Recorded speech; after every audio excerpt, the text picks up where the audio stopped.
Boa noite, querido amigo, querida amiga da rede. Nós vamos estar dando sequência neste momento na nossa aula da criação à eternidade, a longa jornada dos filhos de Deus.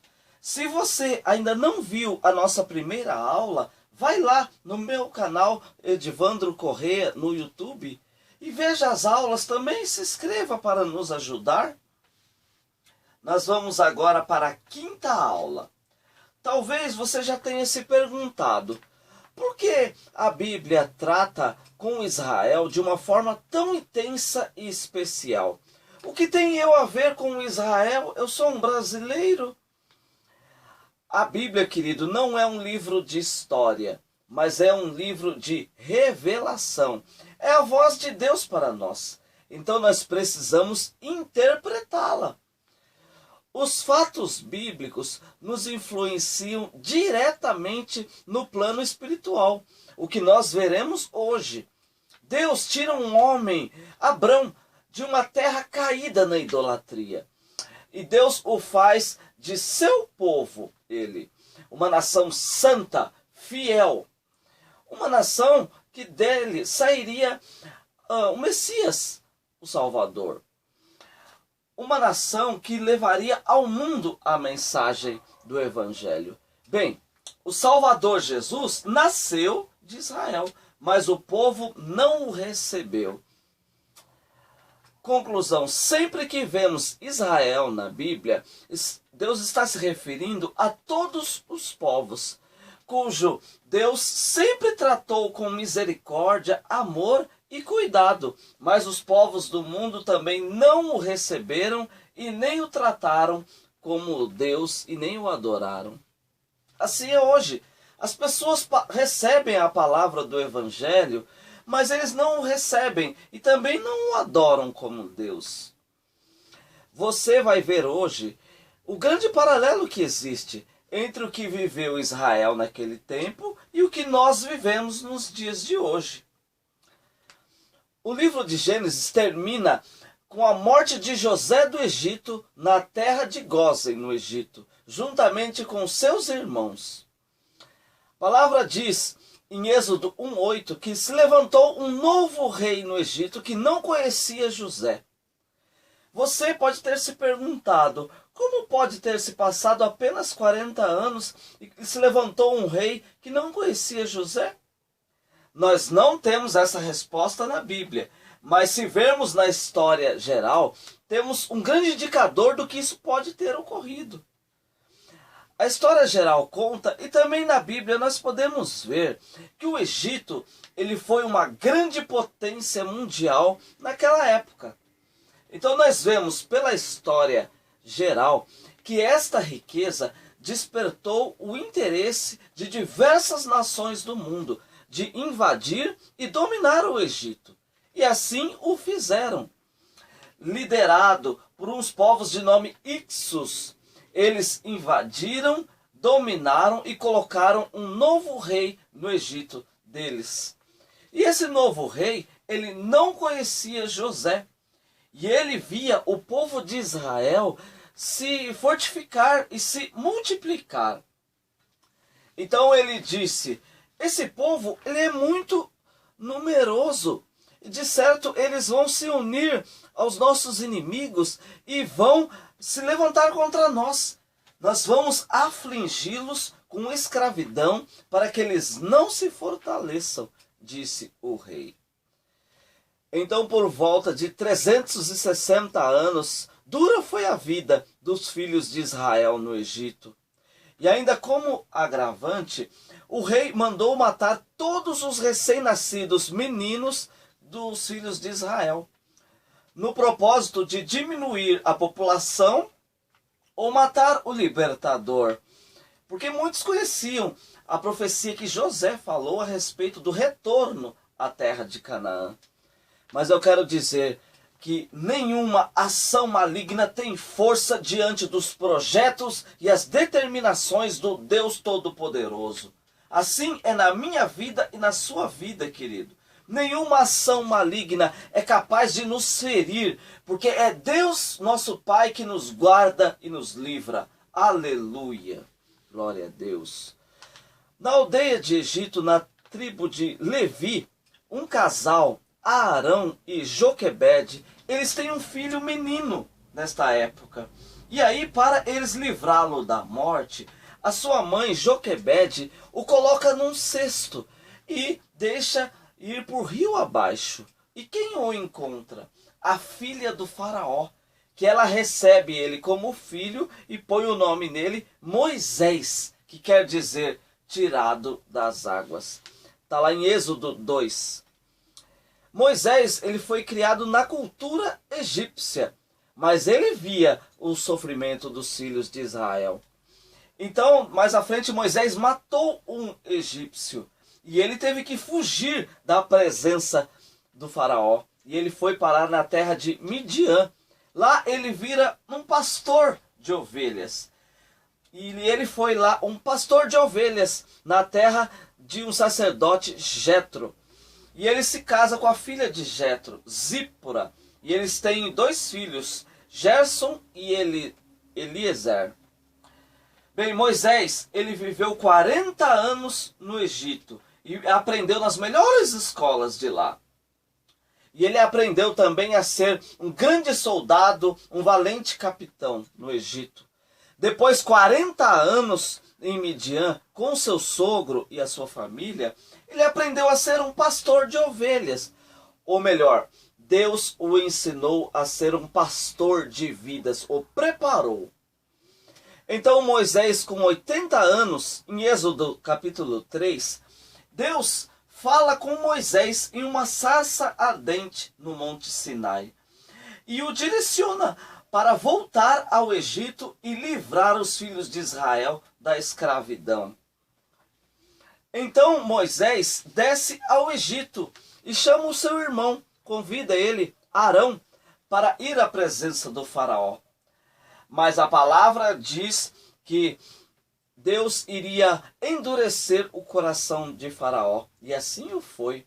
Então veio as pragas do Egito. Êxodo 7 até o capítulo 12. E as pragas foram: 1. A água tornou-se sangue, a primeira. Praga das rãs, segunda.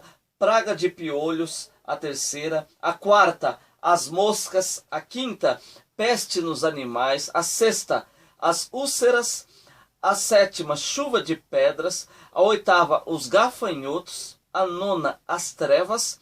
E a 10ª praga, a morte dos primogênitos. Nós vamos explanar um pouco a 10ª praga, porque ela é um grandioso símbolo para a nossa vida. Deus manda os filhos de Israel pegar um cordeiro novo, sem manchas, e sacrificá-lo, comer a carne e passar o sangue dele no batente das portas. Porque à meia-noite o Senhor o ferirá todos os primogênitos do Egito. Mas ele vai passar direto aonde ele vê o sangue na porta. Está em Êxodo 11, 12 e 13. Isso para nós, meu querido. Deus separou um dos filhos de Israel, novo, sem mancha de pecado algum. O seu nome, o Cordeiro de Deus, Jesus Cristo. Ele foi ao matadouro na cruz. E lá o Cordeiro foi derramado, o seu sangue, por mim e por você. Hoje, o sangue desse Cordeiro, Jesus Cristo, precisa estar no batente da porta do nosso coração. Porque, querido amigo, o Senhor vai passar novamente. E todos que não tiverem banhado com o sangue de Jesus, que tira todos os nossos pecados, certamente morrerão. E agora será uma morte eterna, meu querido. Isso é um fato e vai acontecer. E nós cremos pela palavra de Deus que revela isso. Eu quero perguntar para você, meu querido. Você já tem o sangue do Cordeiro Jesus dentro de você? Voltando aqui no ano 1442 a.C., os filhos de Israel saem do Egito rumo à terra prometida. Uma nação livre, com toda a sua fazenda, cerca de 600.000 homens. cerca de 2 milhões de pessoas, mais ou menos. E foram 40 anos no deserto. Mas poderia ter durado poucos meses, não fosse a murmuração, falta de fé e até idolatria ainda havia no povo. Porque a distância entre Egito e Canaã era de, em média, 600 quilômetros. Nós vamos ver agora um panorama do que aconteceu no deserto. Porque lá na Bíblia está rico em detalhes. Você pode ver em Êxodo, Levíticos, Números, Deuteronômios. Em Êxodo 14, o faraó persegue Israel pelo deserto. E aí acontece um dos fatos mais marcantes do Velho Testamento. Deus abre o Mar Vermelho e o povo de Israel atravessa o mar a seco. E o exército de Israel morre afogado porque o mar se fecha diante deles. Agora já livres do inimigo no deserto, muitos são os sinais que Deus revela, mas também muita a murmuração dos filhos de Israel. Eu vou citar alguns dos sinais. As águas amargas da fonte de Mara torna-se boa. Deus manda o maná e a codornize como alimento. Moisés bate na rocha em Refidim e sai água. Uma nuvem protege do calor de dia e uma coluna de fogo esquenta o frio à noite nos trilhos de Israel. As vestes e as sandálias não se desgastam durante os 40 anos de caminhada. Para nós, querido amigo e amiga, Deus cuida de nós. Ele nos supre e nos sustenta neste deserto da nossa vida. Creia nele. Aleluia. Olha, mesmo com tantos sinais, o povo de Israel não deixa de murmurar e praticar a idolatria. Infelizmente hoje também é assim. Deus cuida, livra, abençoa o povo, mas o povo continua murmurando, reclamando e ainda praticando idolatrias. Bom, mais à frente, Deus manda Moisés subir no Monte Sinai. E lá, Deus passa a Moisés as pedras dos 10 mandamentos. Bem, veja lá em Êxodo, porque nós não temos tempo de passar os 10 mandamentos. Mas você pode ver que neste momento, com a escrita dos 10 mandamentos, se inicia a escrita da Bíblia.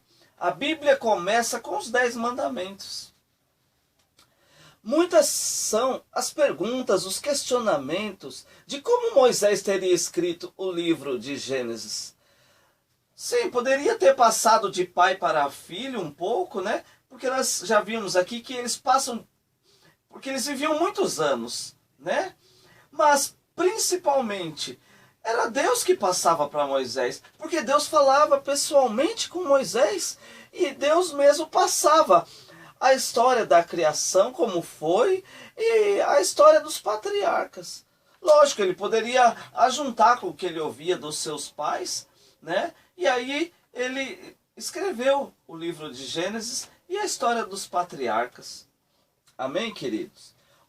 Eram muitas as leis em Israel. Tinha dividido em 3 partes: leis civis, morais e cerimoniais. Em Êxodo 24, nós vemos Moisés subir de novo no monte. E lá Deus vai ensinar e mostrar a Moisés como fazer o tabernáculo, o local de adoração a Deus. Amém? Eu ainda desejo fazer um estudo sobre o tabernáculo, né? Mais à frente eu vou fazer. Você veja, se Deus assim permitir. Mas hoje eu não vou ter como passar detalhes sobre o tabernáculo, né? Mas veja lá no livro de Êxodo, é muito lindo, muito interessante. Amém, queridos? Vamos dar sequência. 12 homens, eles vão espiar a terra prometida.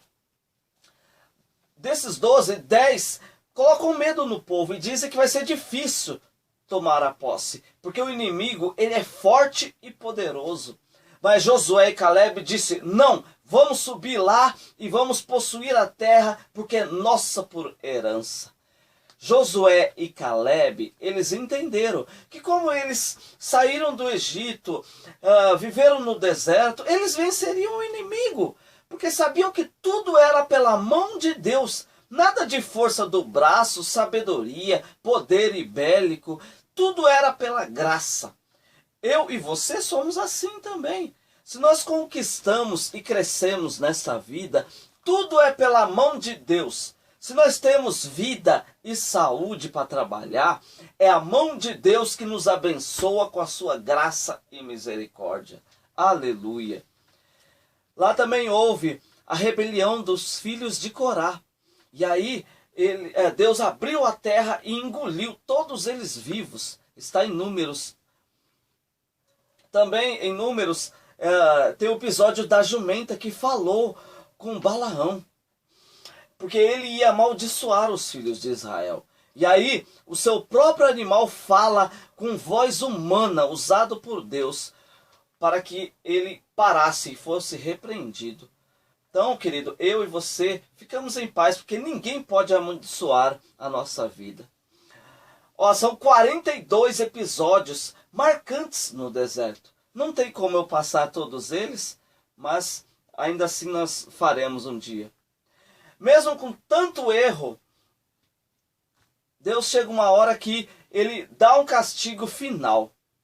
E ele diz: nenhum dos filhos de Israel de 20 anos ou mais entrará na terra prometida. Somente Josué e Caleb, porque eles permaneceram firmes com o Senhor. Querido amigo e amiga, precisamos ser como Josué e Caleb, permanecer firme com Jesus até o fim, porque aí receberemos a eterna recompensa do Senhor. Glórias a Deus. Então aí Moisés, ele abençoou o seu cooperador, Josué, e ele abençoou e passou o cajado para Josué. Então Moisés subiu ao monte, viu a terra prometida e com 120 anos o Senhor o recolheu. Isso foi em 1403 a.C. Aí com Josué agora no comando, Deus anima ele e o povo obedece Josué. Os filhos de Israel atravessam o Jordão e lá eles comemoram a Páscoa, já na terra que mana leite e mel. O que diz para nós esses 40 anos no deserto? Pelo sangue do Cordeiro Jesus, fomos livres do pecado e do mundo. Agora temos um deserto para percorrer. Andando com Jesus, crendo em Jesus, como Josué e Caleb. Nos dias difíceis, saber que Deus é conosco, que Ele pode fazer milagres para nós. Tendo fé, esperança e amor. Saber que logo chegaremos à terra prometida, a Jerusalém celestial. Aleluia.